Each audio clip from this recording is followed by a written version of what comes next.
Russell Koenig. I'm a surveyor. I work for a company in town here called DLC. Anybody in this room going into surveying? Really? Okay, great. We have one. That's a lot more than I expected. The reason I got involved in Engineers Without Borders is because it seems like the organization itself just does not have anybody that knows a lot about surveying. So that's, we've got a lot of engineers, just nobody that do the survey, and almost every project needs to have some surveying associated with it. This is my little girl, Rose.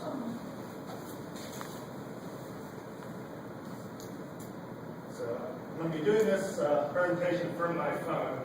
I apologize if it flips back and forth. If I try to lock it, it locks it in the end ratio, so I hope I don't make anybody seasick here. Again, my name is Russell Koenig. I'm a professional surveyor and a professional engineer.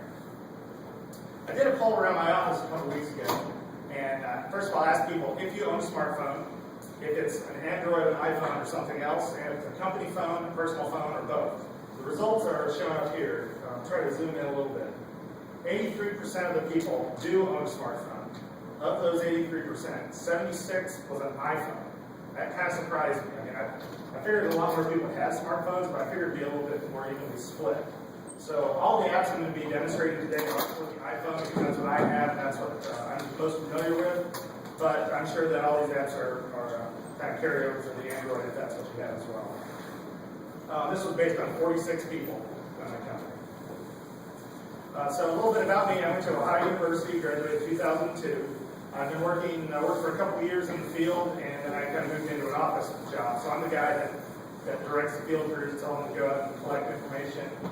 Then I also deal with the information they collect. So we started using iPads for our field people for data collection about 2 years ago. Currently, my company has 55 iPads corporate-wide, but I'm pretty proud to say that our survey department was the first people to actually start using them. So got a little bit of experience using this kind of stuff. Some of these apps we actually use on a fairly regular basis. Some of them I just downloaded and are using for these Engineers Without Borders projects.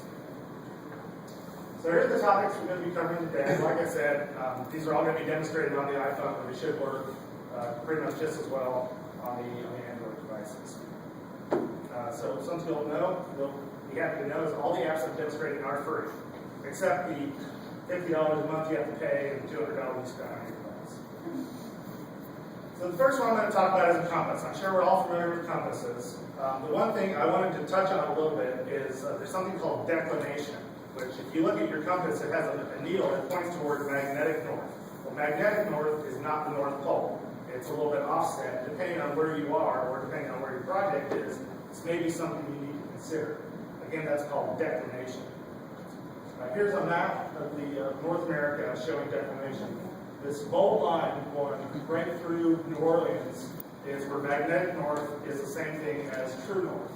Where we are in central Ohio, we're what they consider to be 7 degrees west, meaning that the needle on your compass is pointing 7 degrees west of true north.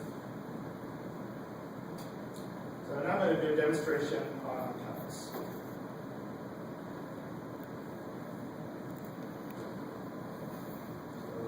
The new operating system makes you calibrate your compass before you get going on it. So what's nice about this, the new compass app, is it has a level in the middle. You see as I'm moving it around, that little cross is moving. And most accurate measurement you're going to get is when your compass is level. Right now, my compass, I believe, is set to true north, but the readings you're getting from an electronic compass like this aren't really going to be that accurate. So they're probably going to be good enough for a lot of stuff you need to do. Mostly, if you need to know which way is north or east or whatever. Another thing I want to point out about the compass is if you look down at the very bottom, it gives a GPS reading. Now, we're indoors, so this GPS reading isn't that great, but also the GPS on an iPhone is not that great either. I'll go into that a little bit more later. But one thing I want to point out is that the reading at the bottom is in units of degrees, minutes, and seconds.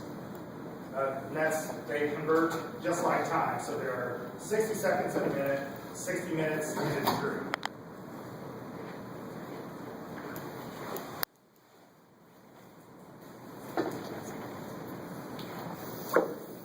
Moving on to GPS. First of all, any questions about the compass? Okay. Moving on to GPS. Like I said, latitude and longitude latitude is what GPS is measured in. Those are angular units. We're used to dealing in terms of coordinates and things measured in feet, inches, meters, whatever. But GPS is read in terms of latitude and longitude. Smartphone GPS has very limited accuracy. Horizontally, they say it's good to about 10 meters. Vertically, it's going to be a lot worse. I don't buy it, and I'll prove that to you in a second about how the readings themselves are a lot worse than 10 meters in some cases. But there's a lot of factors to consider. Tree coverage, the time of day, things like that.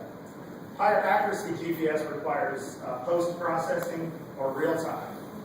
This is some of the newest GPS that's out on the market. This is made by Trimble, your company we get all of our equipment from. And this kind of GPS probably costs about $30,000. And will give accuracy to less than an inch. And if you use it properly, that'll get you a lot better than that. So that's what we use on a pretty regular basis. After this presentation is over, anybody that wants to, I'll do just a real quick demonstration of how that stuff works outside. To get better accuracy with your smartphone, point averaging is going to be the best way to do it. And essentially, all that means is you get a bunch of readings, average them together, give you a better report. The app that I'm going to demonstrate about that is called Record My GPS Position. The way this one works is you essentially just set your phone down, turn it on, and just let it sit there and take readings. It takes about a reading every second, and then you can email a CSV file of this data to yourself, open it up in Excel, and do just some averaging. This is also very useful trying to record a route. You just set this in the dashboard of your car and drive along. It will show you all your points as you've driven down the road. I'll do a quick demonstration of Record My GPS app.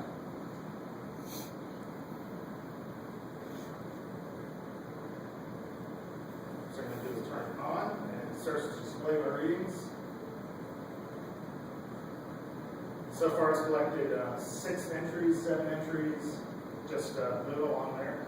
Again, it's not going to collect reading every second because we are indoors. Outside, it works a lot better.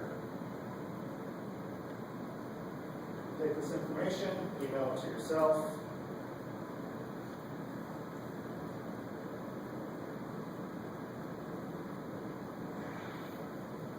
And here in a few seconds, I should receive an email. I did a test of this earlier. Does anybody know where the latitude stone is here on campus? Has anybody heard of this thing? You heard me talk a little bit more about it. It's over by the library. But I went out, there's a survey monument out there that is set at 40 degrees north latitude. So I set my phone on that earlier and took some readings. There's the latitude. You see it's pretty much at 40 even. But not quite. Actually didn't change a whole lot. As I say, they're taking readings on it.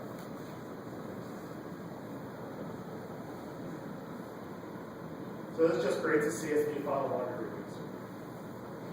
How would you verify where those readings are? Best way to do that is some kind of visual mapping. Depending on the kind of accuracy, if you need accuracy that's a lot better than 10 meters, you're going to need to get a survey. There's no way around that. But something like this, you can take it, compare it to some other information, some kind of mapping, or something else. Just make sure you're in the ballpark. I did a test of this at my house, and what you're seeing here are all these different colored dots. I did 5 different sessions for about 5 minutes each. When I say a session, it means I set the phone down, let it run for 5 minutes, sent the data to myself. 2 hours later, I went and did the same thing again on the same spot. The reason for that is because, like I said, time of day factors into it. Also, every couple of hours, you have a totally different satellite constellation, so you're getting different results. So you see these points are kind of all over the place. I mentioned latitude and longitude, which are the axes here, are in terms of angles. To give you kind of some sense of scale, each little grid line you see there is about 10 feet. So it ranges a couple hundred feet each direction. Well, the nice part is that triangle in the middle is the average of all of those readings, and the X, about 10 feet away from it, is the true surveyed location.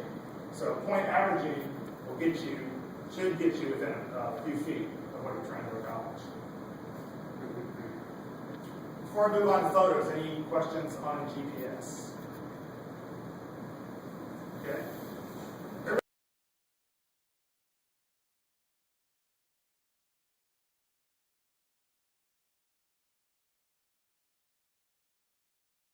This is called geotag.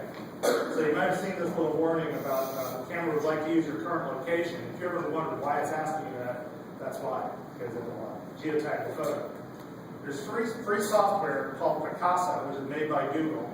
There's other softwares out there. This is one I prefer. You can take that photo, convert it to a Google Earth file, and see not only your photos, but also see your location on a map.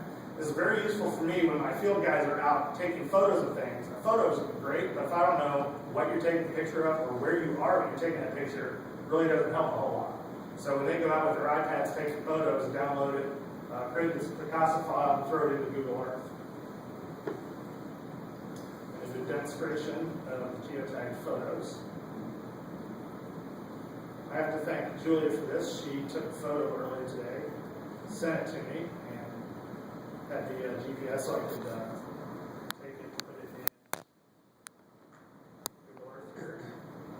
I'm just going to be opening this in the Google Earth app on the phone, but it works just as well, if not better, on the desktop version.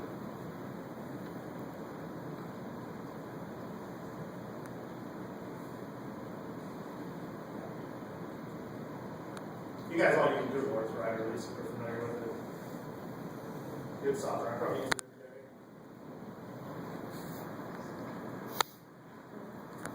And there's a big statue of, I don't know the guy's name, big thing outside the library. Is he the first president of OSU or something? Something like that. So if you'll notice, see the location of the photos right in the middle of the screen? The actual statue is right about there. So GPS location, not that great. But once you throw this into the desktop version of Google Earth, you can move these photos around and try and make it a little bit more precise.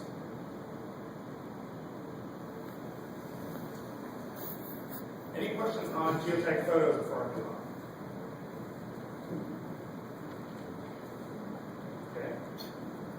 Next thing I'm going to go into is mapping. Google Earth we just saw. I'll give a better demonstration here also. But another one is called ArcGIS. A lot of people are familiar with GIS.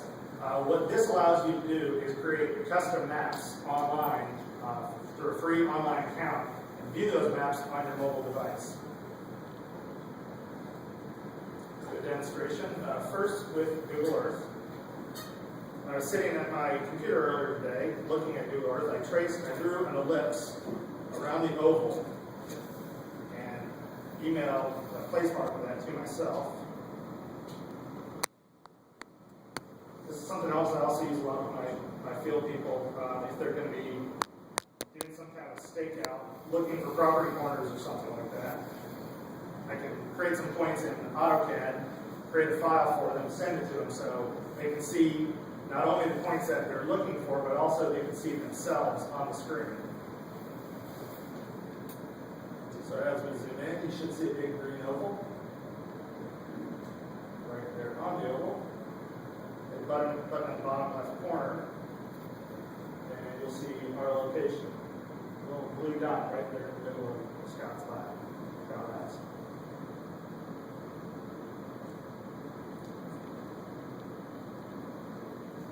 Next app is the ArcGIS. This one's a little bit more complex than the Google Earth because you have to create an account. You have to be a little familiar with GIS just to kind of know what things called shapefiles and such are. But what I've done with this is the National Geodetic Survey creates shapefiles of survey control monuments they place all around the United States. And I've downloaded these and I've created maps of various counties. So I have one here for Franklin County. We'll zoom out to the extensive county. These are all the survey monuments around Franklin County. There's that little target at the bottom right, and that's where we are right there. I mentioned the latitude stone, just north of the library, this little orange dot here.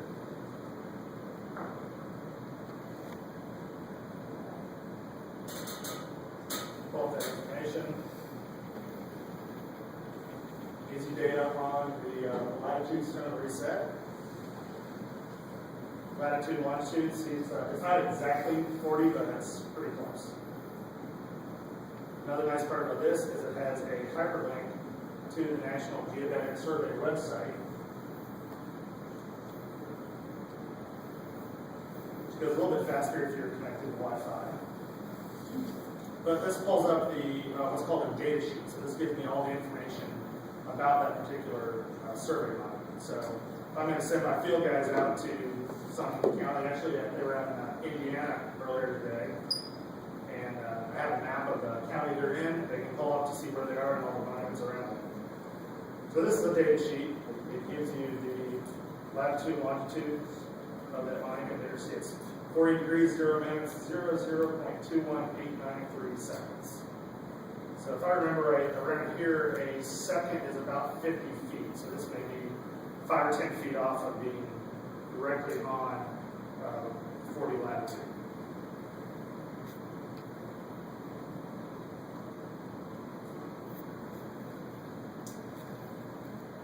That was it on mapping. Any questions on either of those two apps?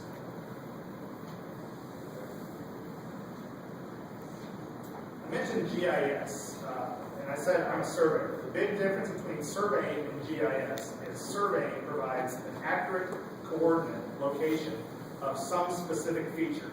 GIS gives you an approximate location of that feature with multiple attributes of it. The best example I can give is a manhole. If a surveyor goes out and shoots this manhole, he gets a very accurate location, XYZ coordinate of the ringer. If you then open that manhole and start measuring down, you see there are different pipes going different directions. Each of those pipes' sizes, depths, diameter are attributes of that manhole. So what we do is we try to combine that information together. So we get a survey location of these manholes. We also use an app to collect all that GIS type information, combine it together in a spreadsheet, and we use that for all of our engineering design. An inexpensive GIS collector will probably run you about $1,000, and post-processed, it's only accurate at best is going to be what they call sub-foot. But I don't think sub-foot, that's just kind of one of those buzzwords they talk about in the GIS industry, because Tom King's a pretty good beer if you haven't had it. So sub-foot accuracy is kind of a buzzword, because if I'm standing in this room doing an inventory of all the doors, I'm not going to be standing at each of those doors taking my reading. I'm probably going to be standing here saying there's a door there, door there, door there. So my post-process coordinate is going to be right where I'm standing, not where the doors are. A couple apps I'm going to talk about are the Trimble Outdoor Navigator. This is made by Trimble, who are the same people that make this and this type of stuff. They also make a lot of the GIS collectors that you'll see people out using. The other one is GIS Mobile Data Collection. If you take one thing out of this presentation, I think this should be it. This GIS Cloud is a newer company. They pretty much turn your smartphone into a GIS collector. It's not going to be as accurate as the post-processed coordinates of the $1,000 units, but it's free information, and it collects a lot of the same attributes that you'll want out there. You set up your own forms, including photos, location, notes, any other kind of stuff. Last I heard, they just won a big contract in Orange County, California, to do a lot of stuff. So I think they're a pretty up-and-coming company. I'm actually going to be doing some beta testing, some new apps they're developing. So pretty good company to get under. So GIS collection demo. The first one is the Trimble Outdoor Navigator. What this does is just has preloaded maps of the United States. And what I did when I got down here earlier today is started going around and locating various points around campus. So there's the French Field House, got a point of interest. Just give me the latitude, longitude, as a description of French Field House.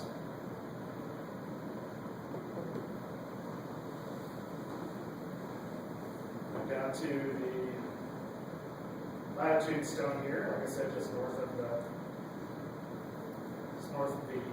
library. Just on the other side of the road is a sundial. It's taking photos of all this stuff. It's showing the location of the map. You also have a free account online, and everything you collect on this app, once you're done with it, will sync to your online account, and you can view it.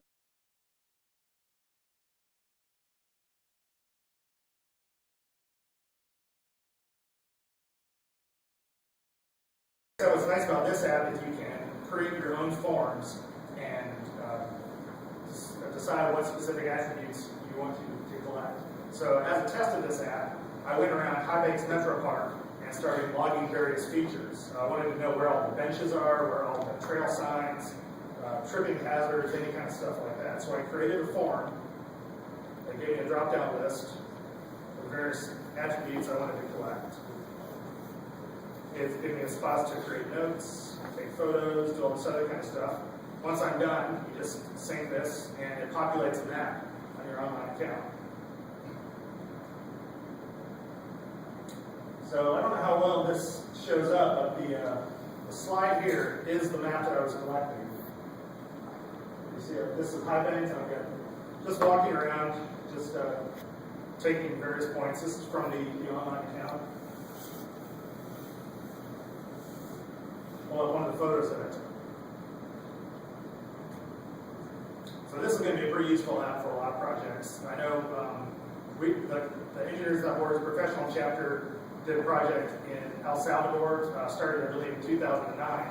And one thing they were doing near the end of the project was going around and talking to all the residents to figure out how many people lived in the household, what they did for a living, various things like that. I was thinking this would have been a perfect aspect for that. Not only would you be able to collect all that specific information, you'd also have a latitude and longitude associated with it.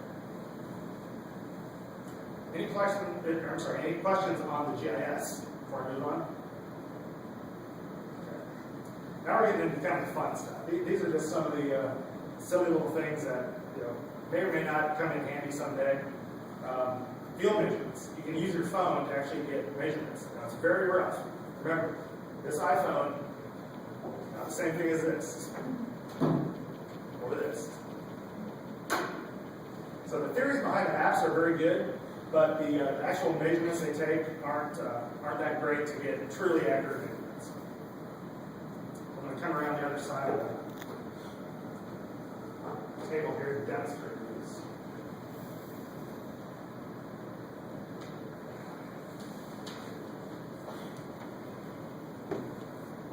So the first one is called Easy Measure. This is good for interior type application because it has to measure on a flat surface. All it does is it uses the height of your eye and it measures the angle of the tilt of the lens to calculate the horizontal distance. The next one is called Spotter. It uses the camera and more specifically the angular constant in the camera. You have to have a known height at the other end of what you're measuring to. But if you know that, then it will calculate the distance for you. The last two are actually not at all intended for any kind of measurements, but they will work for what you're trying to do, but it involves some calculations on your part. The first is called Angle Meter, and all this does is it measures two angles. You have to have a known height to calculate the distance, or if you know the distance, it will calculate the height of the object. Finally, using those last two apps, you can calculate the change in elevation using the principles shown here. You have to have your known height, it measures the angle, and have the known distance, it will tell you the elevation change. Okay, now I measured it out here from right here to that door, 25 feet. First app I'm going to use is Easy Measure. Go to the settings and enter the height of my eye is 5'7". Typically it's going to be about 4 inches lower than your tall. So I'm 5'11", so 5'7" would be my height. Holding the camera at eye level, maybe to the bottom of the door should be about 25 feet. Close enough.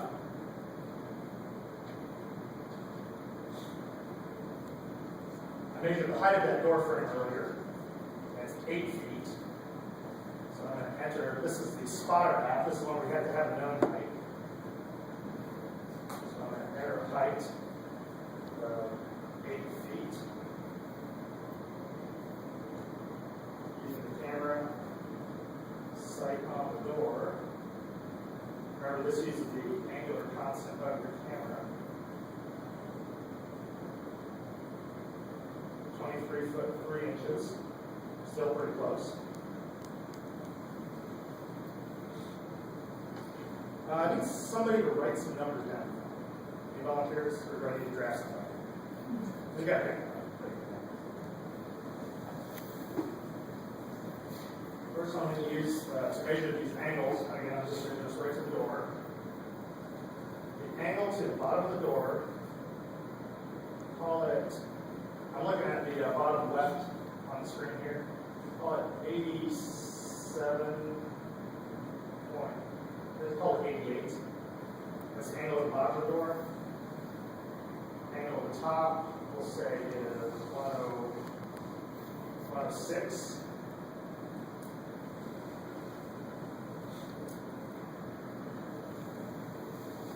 Next step is the level. So I'm sure most people are familiar with the concept of the level.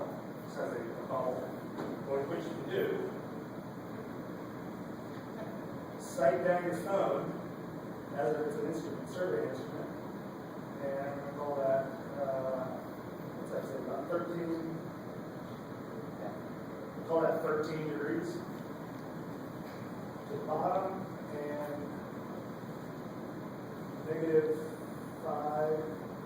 -5 at the top. So the first half I demonstrated measured straight down as angle 0, and then it gets higher as you move up. This one, 0 is when it's perfect level. Positive is going down, negative is going up. Flip the phone over the other way, negative is going down, positive is going up. So if a couple of people are out doing the same, using the same app, measuring the same thing, the numbers are opposites of each other, don't worry. It's just the way you're holding your phone. Okay, now,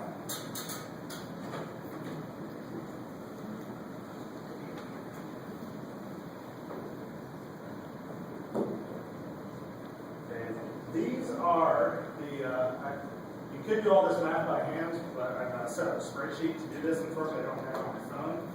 But here is the ways to calculate all various distances. You don't need to write any stuff down. I can email this PDF to anybody that wants it later. So using the angle meter, those are the equations you would use. Using the level, those are the equations.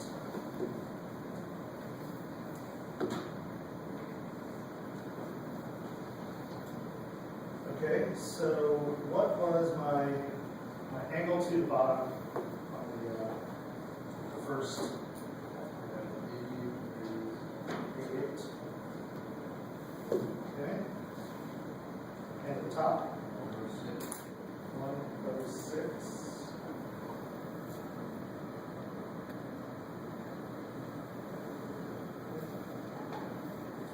They calculate interior angle as 18 degrees. And my known height at that door was 8 feet. It calculates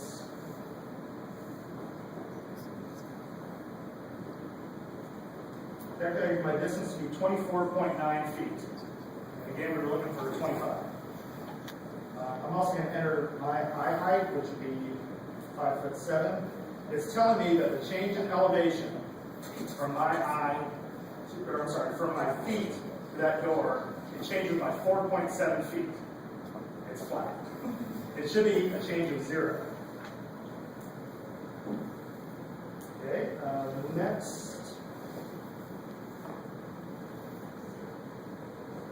next readings I took were using the level. What was my angle to the bottom?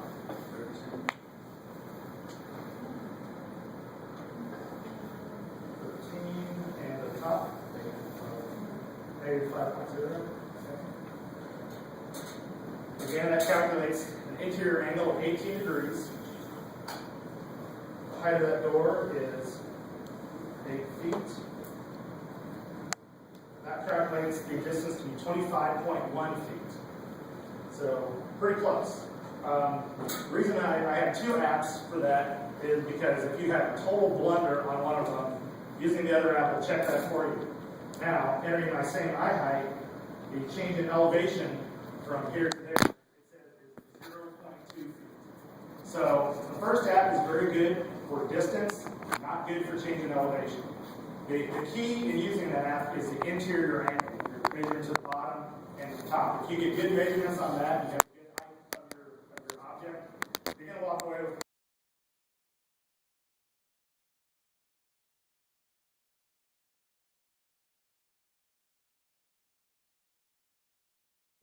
Just a couple of, and I'm not going to demonstrate any of these, but I just wanted to mention a couple things. Dropbox is a really good app to have on your phone or also on your computer. What this does is you have documents that are stored on the cloud. You can access them from multiple computers or multiple mobile devices. So when I'm putting this presentation together, I might be working on it at home, I might be working on it at work, on my lunch break, I might be looking at it on my phone. I have it all stored at the same location. I can access it or even modify it from any of those locations. Evernote is another good one. You've all heard elephant never forgets, so that's what their logo is there. This is a good one for storing notes, photos, GPS locations, documents, and everything, all not so much in one folder, but more under one topic. So what I've used this app for is if I've gone out on a job site with a client for the first time, and we're walking the site, and he's telling me everything he needs surveyed, I'm using this to take photos and make notes and record GPS locations. When I get back to the office, I just download it, print it out, and I hand it to my field guys, and I'm essentially handing them a scope of what they need to do. And all that was created from when I was in the field. AutoCAD 360 is the last app. I don't know, I know we probably have such a wide variety of engineers. Most people use AutoCAD for some of your classes. Does the university teach AutoCAD at all? Okay, so AutoCAD 360 is a free app for mobile. It's not that great for creating drawings, but it is very good for viewing drawings and doing basic markups. So what I've used this one for, when my field guys have gone out and created a topographic base map, we prepare the base map in AutoCAD. I put it into this app to go out and do a field review where you're doing things like writing down addresses, connecting overhead wires, making markups. You do all that in CAD, so then when you get back into the office, you're not transferring it from paper into the drawing. You just take your drawing and paste it in, and you're pretty much done. I'm going to talk briefly on the pros and cons of using this. First of all, it's paperless, it's compact. The information can instantly be sent from the field to the office. Most of the time, these things are free, and also they're fun. I have field guys that are by no means computer savvy. They love using their iPad. They're always trying to come up with new uses for it. The cons are battery life. When I started this presentation, I had about 75% battery, now I'm down to about 50. So they say a 10-hour battery life, but not if you're using it continuously like this. Especially with GPS, that tends to keep the battery alive. You don't have a backup, so if you drop your phone in a creek, sit on it, do something else, unless your data has been synced, it's gone. Some functions may require internet access. Of the ones I've demonstrated, I haven't tested it, but I don't believe that any of them require internet access other than the syncing processes. Well, parting words of wisdom is to test the apps at home before you take them out in the field. You definitely don't want to be out in the field and either not know how to use the app, or worse, using it wrong and collecting bad information. You need to understand the limitations. I can't stress this enough about the GPS. Everybody thinks when they see a number, they think that number is gospel. It's not. Have a backup plan, especially if you're going to overseas or to some other country. Buy a $100 handheld GPS, take a digital camera, extra batteries for both, and good old trusty pencil and paper, and a 100-foot tape measure will be a lifesaver. That wraps it up. Does anybody have any questions about anything I've talked about so far? Okay. Like I said, immediately after this, I'm going to be doing a demonstration of GPS outside for anybody that's interested. Don't feel like you have to, but if you're interested in seeing what real survey-grade GPS, how it works, be happy to show you. And that's it. This is my email address. If you have any questions, if you want a copy of the presentation. I did this presentation about a week and a half ago at the Great Lakes Regional Conference, and I have a few copies left over of what was printed out. So if you want a printout of what I've demonstrated, there's a few up here. Otherwise, I can email you the PDF. And that's it. I work for a company called DLZ. We're here in town, so feel free to contact me. That's all.